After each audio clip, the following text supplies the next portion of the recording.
الرجيم بسم الله الرحمن الرحيم ومن أحسن قولا ممن دعا إلى الله وعمل صالحا وقال إنني من المسلمين وقال النبي صلى الله عليه وسلم تعلموا الفرائض والقرآن وعلموا الناس فإني مقبول. اللہ جل شانہ نے انسانوں کو کامیاب کرنے کے لیے انبیاء علیہ السلام کا سلسلہ جاری فرمایا.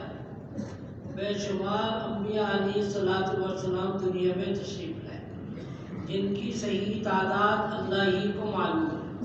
ثم ارسلنا رسلنا تترا، ایک نبی جاتے نہیں تھے دوسرے نبی آ جاتے تھے. وَإِن مِّنْ أُمَّةٍ إِلَّا خَلَا فِيهَا نَذِيرٌ، کوئی بستی کوئی علاقہ اللہ نے ایسا نہیں چھوڑا جس کے اندر انبیاء علیہ السلام تشریف نہ لائے. یہ انبیاء علیہ السلام کی آمد لوگوں کو کامیاب کروانے کے لیے تھی. اب ہم سب کو معلوم ہے کہ نبی اکرم صلی اللہ علیہ وسلم آخری نبی، ما کان محمد ابا احد من رجالکم ولکن رسول اللہ وخاتم النبیین. اللہ نے آپ کو آخری نبی بنایا، قیامت تک اب کوئی نبی دنیا میں نہیں آئے.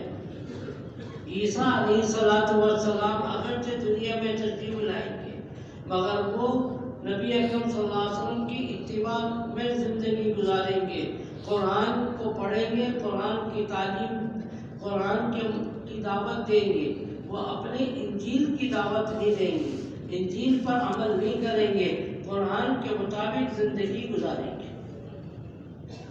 تو نبی اکرم صلی اللہ علیہ وسلم کی آخری نبی ہونے کی وجہ سے اللہ نے ہم سب پر ایک ذمہ داری ڈالی. وہ ذمہ داری کیا ہے؟ وہ یہ ذمہ داری جو انبیاء علیہ السلام کی تھی. انبیاء علیہ السلام کی ذمہ داری کیا تھی؟ خود بھی دین پہ چلنا، لوگوں کو دین پہ چلنے پہ آمادہ کرنا. یہی ہم میں سے ہر آدمی کی ذمہ داری ہے، ہر عورت کی ذمہ داری ہے، ہر بوڑھے کی ذمہ داری ہے، ہر جوان کی ذمہ داری ہے. والمؤمنون والمؤمنات بعضهم اولیاء بعض یامرون بالمعروف وینہون عن المنکر. مرد ہو یا عورت ہو، مرد ہو یا عورت ہو، ہر ایک کی ذمہ داری ہے خود بھی دین پر چلنا اور لوگوں کو دین پر چلانے کے لیے کوشش کرنا. اسی کے لیے مختلف ترتیبیں حضرات بناتے ہیں. کبھی کہتے ہیں کہ 4 مہینے کی ترتیب بنائیں، کبھی 7 مہینے، کبھی کیا. اب ہمارا ایک اجتماع ہونے والا ہے کراچی کا. کب ہوگا بھائی؟ 9 نومبر کو ہوگا. 9 فروری کو دیکھیں، 9 فروری کو کہہ رہے اجتماع ہوگا. نبی اکرم صلی اللہ علیہ وسلم تھوڑی سی توجہ کی ضرورت پڑے گی. نبی اکرم صلی اللہ علیہ وسلم کی زندگی میں اگر ہم غور کریں، 13 سال تک آپ نے مکے میں محنت کی. اس کے بعد آپ 13 سال تک حج کے موقع پہ تشریف لے جایا کرتے تھے. کوئی سال آپ نے نہیں چھوڑا کہ جس کے اندر آپ حج کے لیے تشریف نہ لے جاتے ہو. ہاں، اس مدینے سے ایک دفعہ آپ حج کے لیے آئے جبکہ حج فرض ہو گیا تھا. مکے میں تو حج فرض نہیں تھا مگر ہر سال تشریف لے جاتے تھے. جب نبوت مل گئی آپ کو، لیلۃ العقبہ کی مینا کے اندر چند لوگ تھے مدینے کے. نبی اکرم صلی اللہ علیہ وسلم نے ان کو دعوت دی. دعوت دینے کے بعد نتیجہ یہ نکلا کہ انہوں نے اسلام کو قبول کر لیا. اسلام قبول کرنے کے بعد پھر انہوں نے یہ کہا کہ ہمیں کوئی آدمی دے جو ہمیں دین کو سکھائے. تو نبی اکرم صلی اللہ علیہ وسلم نے مصعب ابن عمیر کو مدینہ بھیجا. انہوں نے وہاں پر جا کے محنت کی جس طرح آپ حضرات محنت فرما رہے ہیں. انہوں نے مدینے میں جا کر محنت فرمائی. پھر اگلے سال 72 آدمیوں کو تیار کر کے مینا کے اندر حج کے موقع پر لے کر آئے. مصعب ابن عمیر نے عملی طور سے دعوت دکھائی اور عملی طور سے 72 آدمیوں کو تیار کر کے وہ لے کر آئے ہیں مینا کی گھاٹی کے اندر. خود بھی ہے، زبانی کارگزاری نہیں تھی، زبانی کارگزاری بھی نبی نے ان سے سنی کہ 1 سال تک تم نے کیا کیا. عملی طور سے انہوں نے 72 آدمی تیار کر کے لائے. یا رسول اللہ 1 سال کی محنت کی ہے. پھر اس کے بعد نبی اکرم صلی اللہ علیہ وسلم کو مدینے میں جانے کی دعوت دی گئی اور آپ تشریف لے گئے اور آپ نے وہاں پر محنت فرمائی اور ایسی محنت کی، دن و رات آپ نے ایک کیا، صحابہ نے ایک کیا. پھر اس کے بعد آپ آخری وقت کے اندر حج کے لیے تشریف لے گئے اور آپ نے اعلان فرمایا کہ جو بھی حج کے لیے چلنا چاہتا ہے ہمارے ساتھ چلے. ایک بہت بڑا مجمع نبی کے ساتھ حج پہ تشریف لے کے مدینے سے یہ قافلہ نکلا تھا 10,000 کا. مدینے سے یہ 10,000 کا قافلہ نکلا، راستے میں ملتا رہا اور لوگ جڑتے رہے ان کے ساتھ، مرد بھی، عورتیں بھی، بچے بھی، بوڑھے بھی. اور یہ قافلہ عرفات کے میدان میں لوگوں کا اندازہ یہ ہے کہ 1,24,000 کا بن گیا. چلا کتنے کا تھا؟ 10,000 کا. اور وہاں پہ پہنچا تو اندازہ لوگوں کو یہ ہے، کیونکہ باقاعدہ گنتی تو ہوئی نہیں تھی، اندازہ مختلف صحابہ کے مختلف ہوئے. کسی نے 1.5 لاکھ کا بھی کہا، 12.25 لاکھ زیادہ صحابہ کی قول ہے. 1.25 لاکھ کا مجمع جمع ہوا وہاں پر. نبی اکرم صلی اللہ علیہ وسلم نے وہاں پر پھر خطبے دیے، 3 خطبے دیے حج کے موقع پر. 9 تاریخ کو، 11 تاریخ، 9 کو دیا، ایک 7 کو دیا، 9 کو دیا اور 11 کو دیا، 10 کو دیا. اور اس کے اندر آپ نے یہ فرمایا، بار بار یہ فرمایا، لیبلغ الشاہد منکم الغائب، جو حاضرین ہیں غائبین تک دین کو پہنچا دیں. صحابہ نے عزم کر لیا کہ پوری دنیا کے اندر اب ہم نے دین کو پھیلانا ہے، اور ایسا عزم کیا چند سالوں کے اندر دنیا کے اکثر آبادی کے اندر دین اسلام کو پھیلا دیا. کب؟ حج کے موقع. مولانا یوسف صاحب رحمۃ اللہ علیہ ایک بہت بڑے بزرگ تھے، فرماتے تھے کہ جس طرح نبی نے ایک اجتماع کیا حج کے موقع پر، یہ ذرا توجہ کے ساتھ سنیے، حج کے موقع پر اجتماع کیا جس میں 1.25 لاکھ کا مجمع تھا. انہوں نے ٹھان لیا کہ پوری دنیا کے اندر اب ہم نے دین کو پھیلانا ہے. اگر کوئی دنیا کا اجتماع ایسا ہو جائے جو کہ ٹھان لے کہ ہم نے دین کو پھیلانا ہے، اگر ویسے ہی اجتماع ہو جیسے کہ حج کے موقع پر نبی نے کیا تھا، اللہ اس اجتماع کو قبول کروا کر کے پوری دنیا کے اندر دین کو عام فرما دے. کوئی اجتماع کی ضرورت ہے جو نبی نے حج کے موقع پر فرمایا تھا. اس کے اندر آبادی، اس کے اندر کتنے لوگ جمع ہوئے تھے؟ 1.25 لاکھ. کتنے جمع ہوئے تھے؟ ہمارے کراچی کے اجتماع میں پچھلے سالوں کے اندر کتنے جمع ہو جاتے ہیں؟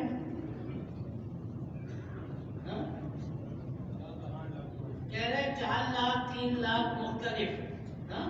یہ 1.25 لاکھ سے تو زیادہ ہے، 1.25 لاکھ سے تو بے اتفاق زیادہ جمع ہوتے ہیں. اگر یہ ہم عزم کر لیں اور ارادہ پختہ کر لیں کہ انشاءاللہ اس اجتماع کو پورے عالم کے ہدایت کے لیے قبول کروائیں گے، کوئی مشکل نہیں ہے. 1.25 لاکھ کا مجمع پورے عالم کے ہدایت کے لیے قبول ہو سکتا ہے، تو پھر 2-3 لاکھ کا مجمع یہ کیوں نہیں قبول ہو سکتا؟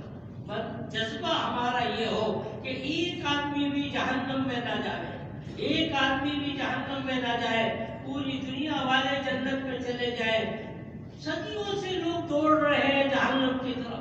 اب تو خوب اللہ سے مانگے اور یہ کہیں اے اللہ اب تو بس فرما دے، اے اللہ تو جہنم میں جانے والے بہت ہو گئے، اے اللہ تو بس فرما دے، اے اللہ سب کا رخ موڑ کے جنت کی طرف فرما دے، اے اللہ تیرے 2 انگلیوں کے درمیان سارے دنیا کے قلوب ہیں، اے اللہ سارے امت کو اور سارے لوگوں کو اب تو ہدایت عطا فرما. اگر اس اجتماع کو ہم نے قبول کروانا کہیں انشاءاللہ اللہ ایسے لوگوں کو ہدایت عطا فرمائیں گے، یقین جانیں، جو کہ قسمیں کھاتے ہیں کہ ہم نے دین اسلام کو قبول نہیں کرنا یا چلنا نہیں ہے یا چلنے نہیں دینا، اللہ ایسے لوگوں کو بھی ہدایت عطا فرمائیں گے جبکہ ہمارا اور آپ کا جذبہ ہمدردی کا ہوگا، اور ہمارا آپ کا جذبہ یہ ہوگا کہ ہم نے سب کو جنت کا راستہ دکھایا۔ صحابہ کے دور میں 10 آدمیوں نے، مردوں نے، عورتوں نے قسمیں کھائی تھی۔ کتنے لوگوں نے؟ 10 لوگوں نے قسمیں کھا لی، ہم پہاڑ سے کود جائیں گے، سمندروں میں چھلانگ لگا دیں گے مگر اسلام قبول نہیں کریں گے۔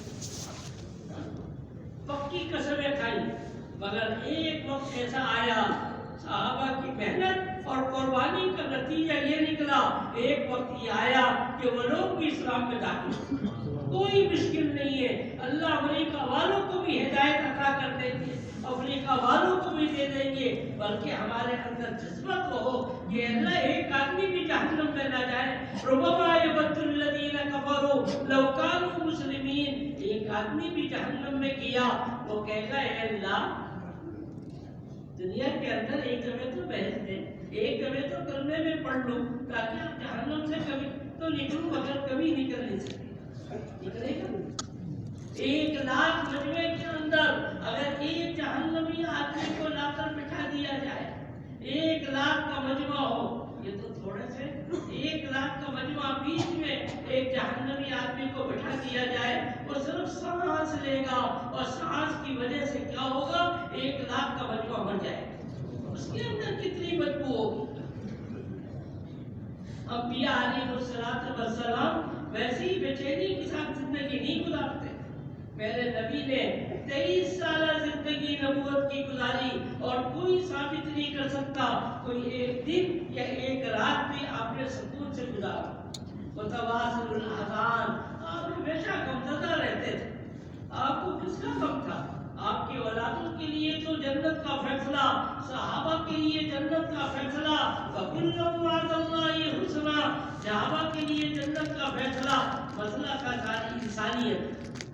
تو ہم بھی ایک جذبہ پیدا کریں اپنے اندر کہ قیامت تک جتنے لوگ آنے والے ہیں، یہ اللہ اب تو کسی کو بھی جہنم میں نہ جانے دے، اے اللہ سب کے لیے جنت کا راستہ ہموار فرما دے، اے اللہ سب کے لیے، اے اللہ جنت کا راستہ، اے اللہ سب کے لیے جنت کا راستہ کھول دے۔ کون کون یہ نیتیں کرتے ہیں؟ سب کی نیتیں ہیں۔ تو میں نے عرض کیا جو لوگ قسمیں کھائے ہوئے ہیں اللہ ان کو بھی ہدایت دے گی، اور ایسے ایسے لوگوں کو ہدایت ملے گی، اور میدان میں ایسے ایسے لوگ آئیں گے جن کو ہم سوچ نہیں سکتے، صلاحیتوں والے آئیں گے۔ الانسان معادن کا معادن الذهب والفضہ، سارے انسان ایسے ہیں جیسے کہ سونا اور چاندی کی کان، سونا اور چاندی نہیں بلکہ کان کی طرح ہے۔ ایک آدمی کے اندر بڑی صلاحیتیں ہیں، وہ اس میدان میں آئیں گی، ان کی صلاحیتیں کھلیں گی۔ اگر جعفر تیار گئے ہیں حبشہ، ہجرت کر کے جعفر تیار گئے، حضرت حبشی کو، حبشہ کے بادشاہ نجاشی کو دعوت دی۔ دوسری طرف سے قریش نے اپنے آدمی کو بھیجا۔ کون آدمی تھے؟ عمر ابن عاص۔ کون تھے؟ عمر ابن عاص۔ ٹکر پہ آئے اسلام۔ کیا ہوا؟ چند دنوں کے بعد مسلمانوں کی، صحابہ کی قربانی پڑی اور عمر ابن عاص مسلمان، اور ان کی برکت سے ہزاروں آدمی جنت میں داخل ہوئے۔ ایسے آپ کے محلے کے اندر، ہمارے محلے میں ہزاروں صلاحیتوں والے، ہر آدمی کے اندر بڑی صلاحیت۔ خالد بن ولید کا جذبہ یہ تھا مسلمانوں کو نہیں چھوڑنا، ایک مسلمان کو بھی نہیں چھوڑنا۔ احد کے میدان میں بڑے بڑے صحابہ 70 جو شہید ہوئے، اس کے اندر خالد بن ولید کا بڑا ہاتھ، مگر ایک وقت قربانی دینے کا یہ نتیجہ نکلا کہ خالد بن ولید کو اللہ نے اسلام کی توفیق دی اور ہزاروں آدمی اس کی برکت سے اسلام میں داخل ہوئے۔ قربانی جب چلتی ہے تو اللہ سامنے والوں کو ضرور ہدایت دیتے ہیں۔ کتنے صحابہ ہیں ٹکر پہ آئے ہیں، مگر نتیجہ کیا نکلا کہ قربانی کا اثر پڑا اور اللہ نے ان کو ہدایت عطا فرمائی۔ وحشی جیسا آدمی جس نے حضرت حمزہ کو شہید کیا، نبی اکرم صلی اللہ علیہ وسلم مجمع میں کبھی روتے نہیں تھے، 12 صبح تک رونا منع بھی نہیں ہوا تھا، نبی رو رہے تھے۔ وَأَمَّا الْحَمْزَةُ فَلَا بَوَاقِيَ لَهُ، حمزہ تو ایسا لاوارث، اس میں کوئی رونے والا بھی نہیں تھا۔ آپ کے چچا بھی تھے، رضائی بھائی بھی تھے، ہم عمر بھی تھے۔ اللہ نے اپنے عرش کے اوپر لکھا ہوا ہے وَحَمْزَةُ أَسَدُ اللَّهِ وَأَسَدُ رَسُولِهِ، اللہ کا شہروں میں سے حضرت حمزہ شہر 1000 آدمی کے برابر سمجھا جاتے تھے۔ وحشی نے شہید کیا، ندامت ہوئی، اور اس کے بعد مسلمانوں کی قربانی چلی، صحابہ کی اللہ نے مسلمان کیا۔ بڑے آدمی کو میں نے قتل کیا تھا، شہید کیا تھا، اب بڑے کافر کو میں قتل کروں، اور پھر کیا نتیجہ نکلا؟ مسلمان قذاب کو قتل کرنے کا اللہ نے ان کو ذریعہ بنایا۔ ابو سفیان حارث ابن عبد المطلب، نبی کا چچا داد، سگا بھائی ابو سفیان والے ابو سفیان نہیں، یہ دوسرے ابو سفیان ابن حارث ابن عبد المطلب، نبی کے چچا داد، نبی کے بارے میں کتنے اشعار، گندے اشعار، مسلمانوں کی قربانی چلی۔ نتیجہ کیا نکلا؟ حنین کے موقع پر لوگ آگے پیچھے ہو گئے، یہ کھڑے ہوئے ہیں میدان میں، سب کچھ ہو جائے گا، میں نبی کے گھوڑے کی لگام نہیں چھوڑوں، اور نبی فرما رہے ہیں نبی یہ لا کذب انا عند عبد المطلب، میں تو عبد المطلب کا بیٹا ہوں اور میں جھوٹا نبی نہیں۔ سارے آگے پیچھے ہو گئے اور یہ ابو سفیان جمے ہوئے، حالانکہ چند سال پہلے ان کی زندگی اسلام کے خلاف گزر رہی تھی، مگر جب مسلمانوں کی قربانی چلی ہے اللہ نے ان کو بھی اسلام میں لایا۔ یہ تو نہیں، صحابہ کی زندگی بھری ہوئی ہے۔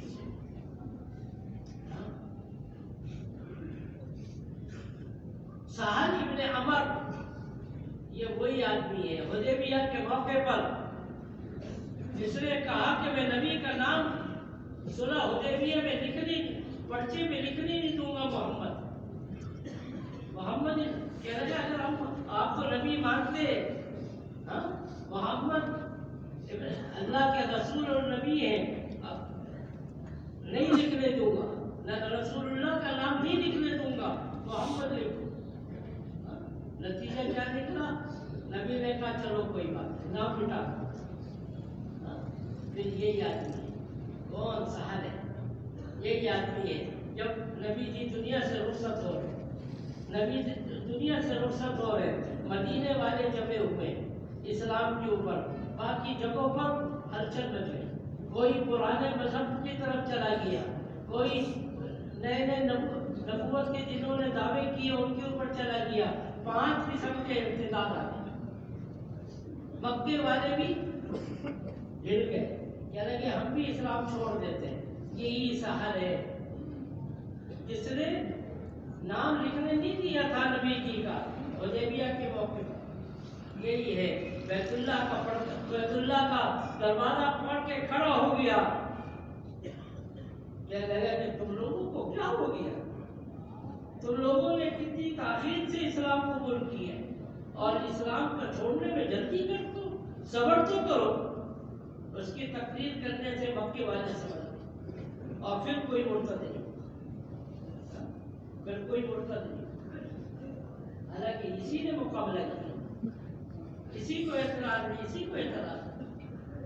بھائیوں جب قربانی چلتی ہے دنوں رات اب ہم ایک کرتے ہیں۔ اب کراچی کے اجتماع کو ہم نے پورے عالم کے، صرف کراچی کے لیے نہیں، پورے عالم کی ہدایت کا ذریعہ بنوانا ہے۔ جس طریقے سے نبی کا حج پورے عالم کی ہدایت کا ذریعہ بنا، تو ہمارا کراچی کا اجتماع بھی پورے عالم کی ہدایت کا ذریعہ بنا۔